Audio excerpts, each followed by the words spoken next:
ब्लैकबियर्ड का तीसरा devil fruit already reveal हो चुका है और जिसका नाम है गोरु गोरु नोमी। वेट अ मिनट, अब आप लोग कमेंट बॉक्स में जाओ और मुझको गालियां देना शुरू करो। पहले इस थ्योरी को समझ लेना क्योंकि ये थ्योरी आपके दिमाग उड़ाने वाली है। और भाइयों, ये मेरी कोई पर्सनल थ्योरी नहीं है, लेकिन इस थ्योरी पर मेरे काफी सारे पर्सनल टेक रहेंगे और जिसकी भाई ये पर्सनल थ्योरी है, नाम मेंशन हो रहा होगा, आप लोग इनकी थ्योरीज को रेडिट पे जाकर डायरेक्टली रीड कर सकते हो। तो आज की वीडियो में भाई हम बात करेंगे कि हमारे ब्लैकबर्ड के पास 3 डेविल फ्रूट है, ना कि 2। ऊपर से कई सारे क्वेश्चनों के भी आंसर आज आपको मिल जाएंगे इस वीडियो के अंदर शायद, क्योंकि ये सारी थ्योरीज है, अभी तक कोई भी चीज कंफर्म नहीं हुई है। जहां पर हम बात करेंगे 3 सोल के कॉन्सेप्ट के बारे में। इसको अपना सबसे पहला फ्रूट जो कि मैं आगे रिवील करूंगा कौन सा है वो कहां से मिला और क्यों हमारे ब्लैकबर्ड के सारे पायलट्स वन पीस की तलाश नहीं कर रहे हैं। वो अभी तक निको बिन रोबिन जो कि एक की पॉइंट है पोनिग्लिफ रीड करने के लिए, उसके बारे में वरीड ही नहीं है। और ब्लैकबर्ड के पास हर चीज 3 क्यों है। और सबसे बढ़िया थ्योरी ब्लैकबर्ड के रिगार्डिंग कि उसने कैसे साइंस को वो स्कार दिया। इसी के साथ भाई अगर चैनल पर नए हो तो चैनल को सब्सक्राइब कर देना, वीडियो को लाइक कर देना। जहां तक रही हमारे ब्लैकबर्ड के 3 डेविल फ्रूट की बात, तो भाई बिलीव इट और नॉट, इसका सीक्रेट उनकी लाफ में छुपा है, यानी उनकी हंसने के तरीके में। हमको वन पीस में ऐसे कैरेक्टर्स दिखाए गए हैं जिनकी लाफ उनके डेविल फ्रूट के नाम से रिजेंबल करती है। एग्जांपल के तौर पे आप लोग व्हाइट बेड को ले लेना। जब व्हाइट बेड हंसता है गोरु गोरु गोरु तो उसका जो डेविल फ्रूट है उसका नाम है गोरु गोरु नोमी। या फिर हमारे बिग मॉम का शेफ जब भी वो हंसता है तो उसका आता है कोकु कोक और उसके डेविल फ्रूट का नाम है कुक कुक नोमी। और यही तक ही नहीं, तीसरे बंदे का भी एग्जांपल दे देता हूँ, सॉरी बंदी का एग्जांपल देता हूँ, प्रोना। जब भी वो होरु होरु होरु इस तरीके से हंसती है और उसके डेविल फ्रूट का नाम है होरु होरु नोमी। कनेक्शन मैच हो रहे हैं ना। तो इसी के साथ हमारे जब ब्लैकबर्ड हंसता है तो वो हंसता है जा जा जा जा, जो कि उसके सबसे फर्स्ट पहले डेविल फ्रूट के बारे में हमको हिंट देता है। और भाई ये चीज रिजेंबल होती है हमारे एक योकाई से जिसका नाम है हाकुटो और इसको इंग्लिश में बाइजे कहेंगे। और भाई लोगों, हमको पता है कि ओडा वर्ड्स और नेम के साथ कैसे खेलता है। ये चीज हम नन अदर देन ब्लैकबर्ड के साथ देख चुके हैं कि कैसा उसका नाम मिक्सर है 3 लोगों का। ब्लैकबर्ड का पूरा नाम है मार्शल डी टीच। एंड भाई ये ब्लैकबर्ड असलियत में एग्जिस्ट करता है बंदा, यानी कि ये पहले पायलट था या डाकू था, जहां पर इसका नाम प्रोनाउंस होता था एडवर्ड टेच। एंड ओडा ने इस नाम को 3 रिलेटेड कैरेक्टर्स में डिवाइड कर दिया है, जैसे हमारे Edward Newgate Whitebeard, Teach one of his crewmate जिसको हमारे ब्लैकबर्ड ने मारा था उसके डेविल फ्रूट के लिए। एंड यही तक नहीं भाई, जो हमारा बाइजे है हकातू है, उसका जो कैरेक्टरिज्म है भाई हमारे ब्लैकबर्ड से डिट्टो मैच होता है। ऐसा लगता है ओडा ने यहाँ से कॉपी किया और यहाँ पर पेस्ट मार दिया। जहाँ पर वाइजे का कांजी में मीनिंग होता है व्हाइट मार्श, जिसका मतलब सिंपल से समझ लो, it is the name of the 2 character who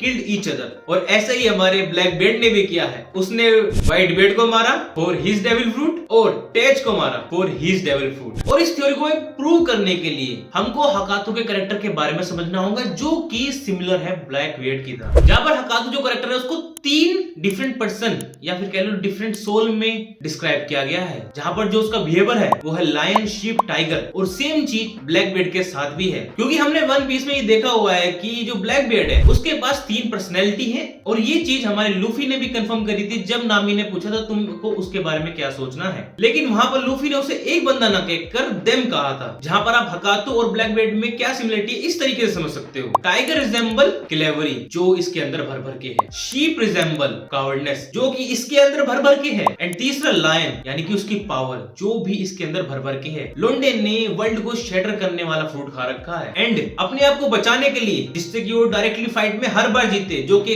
कावर्डनेस की पहचान होती है, वो है उसका सेकंड फ्रूट यामी यामी नोमी डार्कनेस वाला, जिसके आगे कोई भी डेविल फ्रूट काम नहीं करेगा। ऐसा हम एस के साथ होते हुए देख चुके हैं। आखिरकार एस इसी चक्कर में पकड़ा गया था। हकातू के पास 3 हॉर्न्स हैं एंड 3 फेसेस हैं, जो कि 3 अलग डायरेक्शन में देखते हैं। और ये चीज आप लोग अब तक तो समझ ही गए होंगे। मैं बात कर रहा हूँ ब्लैकबर्ड के फ्लैग के बारे में, जहाँ पर उसमें भी 3 स्कल है जो 3 डिफरेंट डायरेक्शन में देखते हैं। और जहाँ पर उसकी दाढ़ी है वहां भी भाई 3 चोटी बना के रखता है। और ये जो दाढ़ी है हमारे हकातू से की दाढ़ी से काफी ज्यादा रिसेंबल करती है अगर आप चेकआउट करोगे तो। And he also carry 3 guns. अब यहाँ पर ये मेरा पर्सनल टेक है, मेरे को ऐसा लगता है जो इसके अंदर 3 पर्सनैलिटी है, इसके बारे में भी अभी आगे मैं थोड़ी सी और आपको डिटेल में बताऊंगा, वो डिफरेंट वे में वर्क करती है। मतलब हर पर्सनैलिटी का अपना एक ब्रेन है, या फिर जब भी वो पर्सनैलिटी टेक ओवर करती है तो जो ब्रेन उस समय होता है वो उनकी पर्सनैलिटी को एक्सपेक्ट कर लेता है, जिसके कारण से हर किसी में एक ईगो तो है बेशक से कावर्ड, लायन और टाइगर भाई तीनों के तीनों ईगो लेकर चलते हैं, जिसके कारण से उसके पास हर चीज 3 है, यहाँ तक कि गन भी। थी। और रोजर और व्हाइटबीयर्ड के फ्लैशबैक में हमको एक और चीज मेंशन करी गई थी कि भाई ये कभी सोता नहीं है। तो ये 3 सोल वाली थ्योरी यहाँ से प्रूव हो सकती है कि जब फ्लैशबैक में हमको बताया गया था कि ब्लैकबीयर्ड सोता नहीं है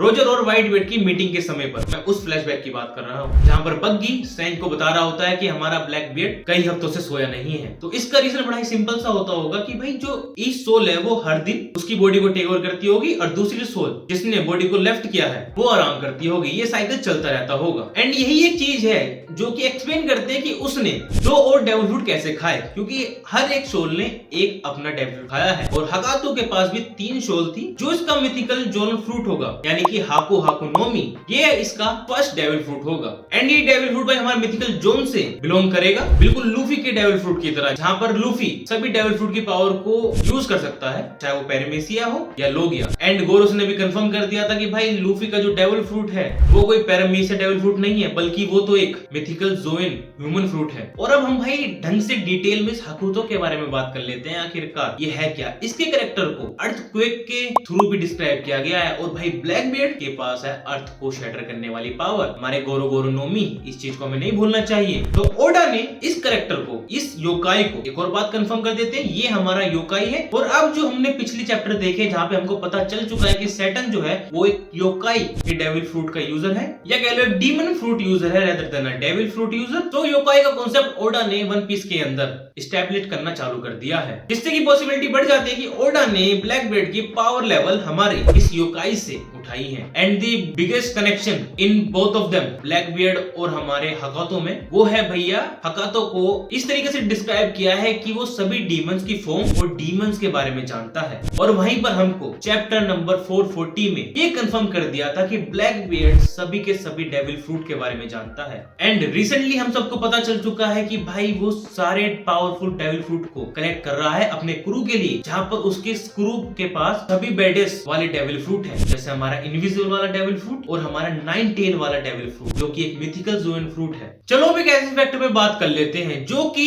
जितनी भी थ्योरी मैंने अभी तक बताई है उसको कंफर्म करने में बहुत ज्यादा मदद करता है। और वो इंपॉर्टेंट फैक्ट बहुत सारे लोगों ने छोड़ भी दिया है, जो कोई भी मांगा रीड करता है या वन पीस देखता है। और आप लोग कमेंट बॉक्स में बताना कि आप लोगों को ये बात पता थी या नहीं, या कभी इसके बारे में आप लोगों ने सोचा भी था। जो हमारा ब्लैकबीयर्ड है वो रॉबिन को कोई भाव ही नहीं देता, जो रीजन है उसको सुन के आप लोग चौंक जाओगे। जो हमारा हकातो है उसको एज अ कल्चरल बीस्ट भी डिस्क्राइब किया गया है, जिसका मतलब है वो ह्यूमंस की सारी लैंग्वेज जानता है। और वाकई में ही अगर ब्लैकबीयर्ड इससे रिजेंबल करता है तो भाई लोगों हमारा Blackbeard already know how to read poneglyphs. और ये चीज बहुत ज्यादा सेंस भी बनाती है, क्योंकि कभी भी वो रॉबिन के पीछे गया ही नहीं, कभी भी उसका मेन फोकस हमारा रॉबिन रहा भी नहीं। अब आप लोग यहाँ पे कमेंट में लिखना चालू करो कि भैया उसने पुडिंग को किडनैप करके रखा है और उसकी थर्ड आई को जैसी अवेकन होगी वो पोनीग्लिफ रीड कर पाएगी। शायद उसने पुडिंग को किसी और चीज के लिए अगवा किया हो। याद रखो बड़ा ही सिंपल सी मीनिंग है, पोनीग्लिफ पढ़ने के लिए आपके पास पोनीग्लिफ होने भी चाहिए,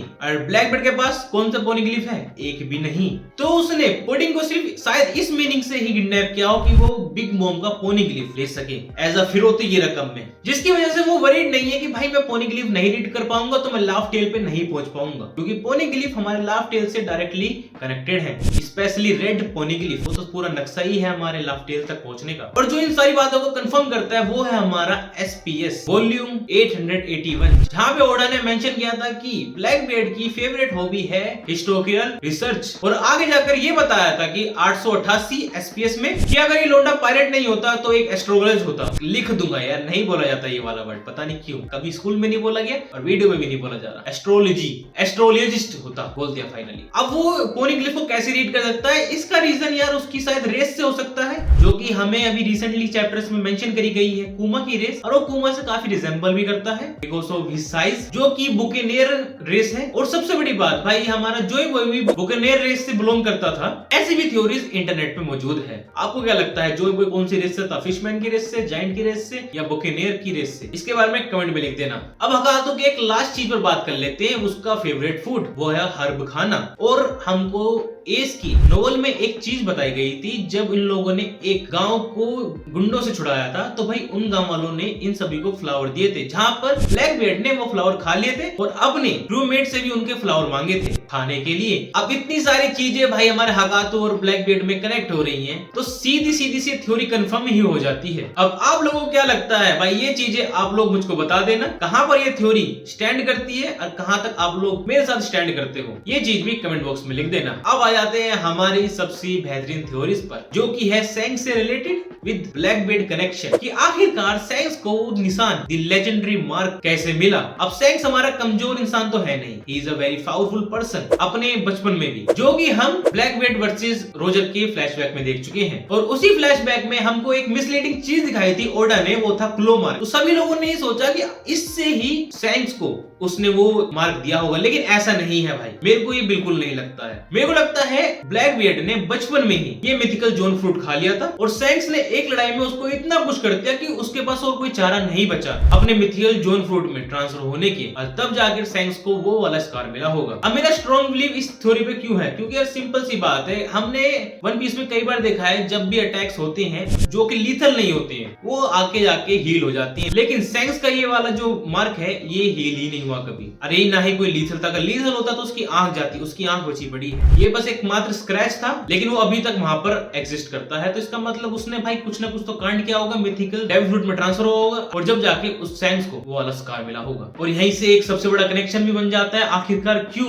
सैंक्स के पास इतनी ताकतवर कॉन्करर हाकी है, उसको ब्लैकबीयर्ड के डेविल फ्रूट के बारे में पता होगा, जिसके कारण से उसने डेविल फ्रूट को प्रेफर ना करके कॉन्करर हाकी पर ज्यादा फोकस करा। याद रखना, मिथिकल जोन हो, कोई सा भी डेविल फ्रूट हो, हाकी के सामने कभी नहीं टिक पाएगा। अब जैसा हमारा पहले क्वेश्चन था कि भाई ये वाला डेविल फ्रूट हमारे ब्लैकबीयर्ड को कहां से मिला होगा और किसने दिया होगा, तो इसका आंसर सीधा सा हो सकता है गोल्ड वैली। वहीं पर ही मिथिकल जोन फ्रूट थे। काइडो को बिग मॉम ने जो फिश वाला फ्रूट था मॉडल सूरा, वो गोल्ड वैली से ही दिया था। तो वहां पर हो ये सकता है कि वहां पर एक मिथिकल जोन फ्रूट ना हो बल्कि कई सारे हों, जिसमें से ब्लैकबीयर्ड को ये वाला फ्रूट उसके पिताजी, ये भी एक थ्योरी है, डार्क थ्योरी है, कंफर्म बिल्कुल नहीं है, उसके पिताजी सपैक ने वो अपने बेटे को डेविल फ्रूट दिया था। अब इस चीज के बारे में आप कितना मानते हो या कितना विश्वास करते हो, इस बात को कमेंट बॉक्स में लिख देना। जितनी भी थ्योरी अभी तक मैंने आपको बताई है, आप उससे रिलेट हो पाए या नहीं हो पाए, और वीडियो पसंद आई या नहीं आई, इसके बारे में भी कमेंट बॉक्स में लिख देना। चैनल पे नए हो तो भाई चैनल को सब्सक्राइब करके जाना, वीडियो को लाइक करके जाना। Thank you for watching.